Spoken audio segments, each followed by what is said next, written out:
بسم الله الرحمن الرحيم الله لا إله إلا هو الحي القيوم نزل عليك الكتاب بالحق مصدقا لما بين يديه وأنزل التوراة والإنجيل من قبل هدى للناس وأنزل الفرقان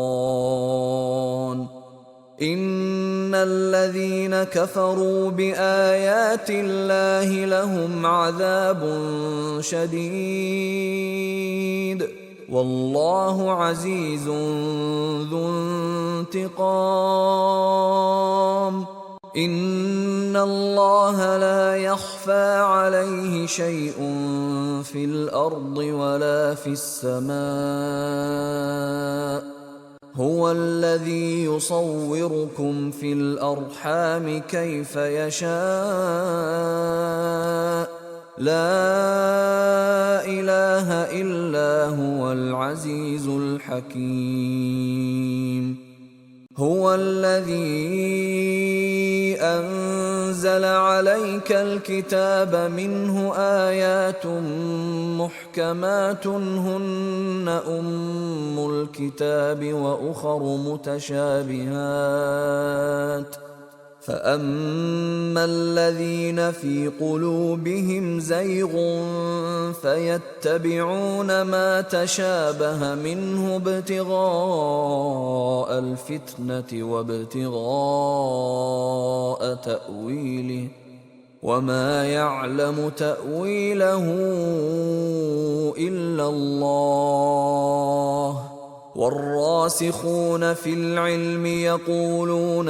آمنا به كل من عند ربنا وما يذكر إلا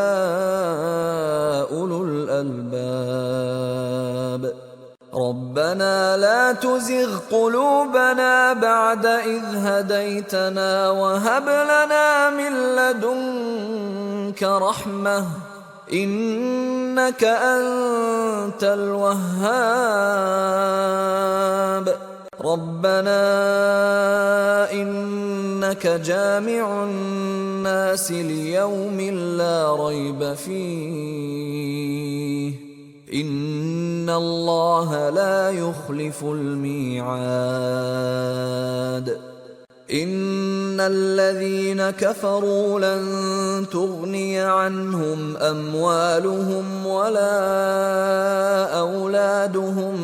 من الله شيئا وأولئك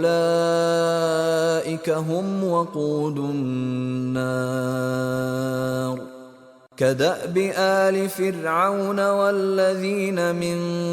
قبلهم كذبوا بآياتنا فأخذهم الله بذنوبهم والله شديد العقاب قل للذين كفروا ستغلبون وتحشرون إلى جهنم وبئس المهاد قد كان لكم آية في فئتين التقتا فئة تقاتل في سبيل الله وأخرى كافرة يرونهم مثليهم رأي العين والله يؤيد بنصره من يشاء إن في ذلك لعبرة لأولي الأبصار الذين يقولون ربنا إننا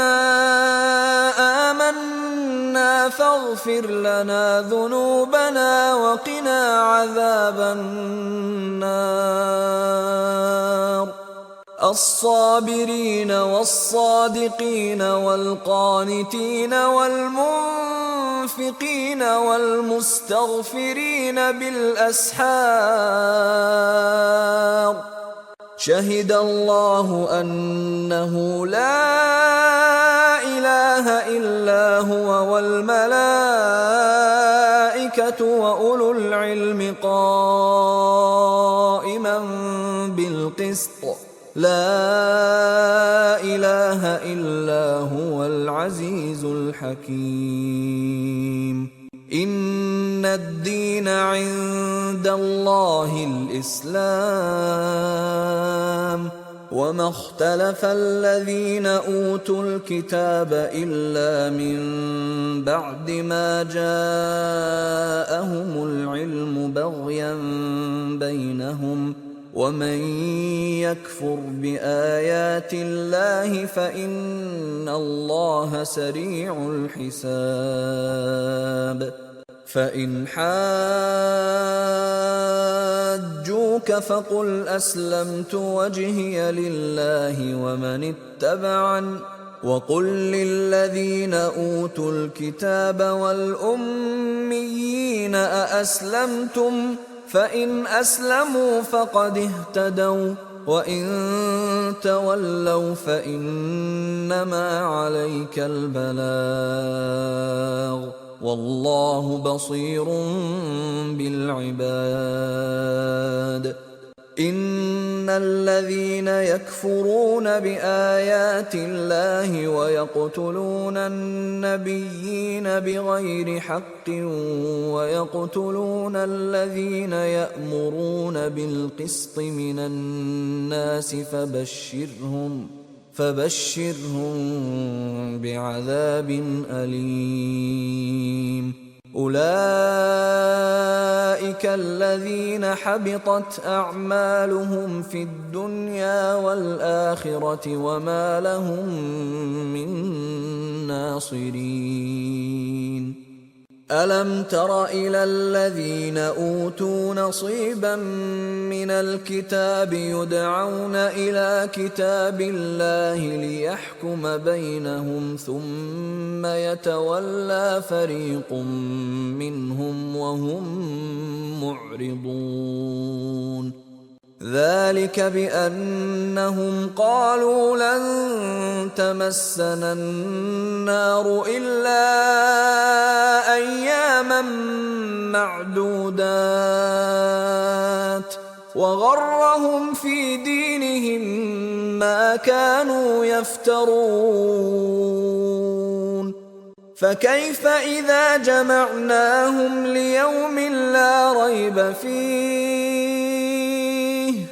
فكيف إذا جمعناهم ليوم لا ريب فيه ووفيت كل نفس ما كسبت وهم لا يظلمون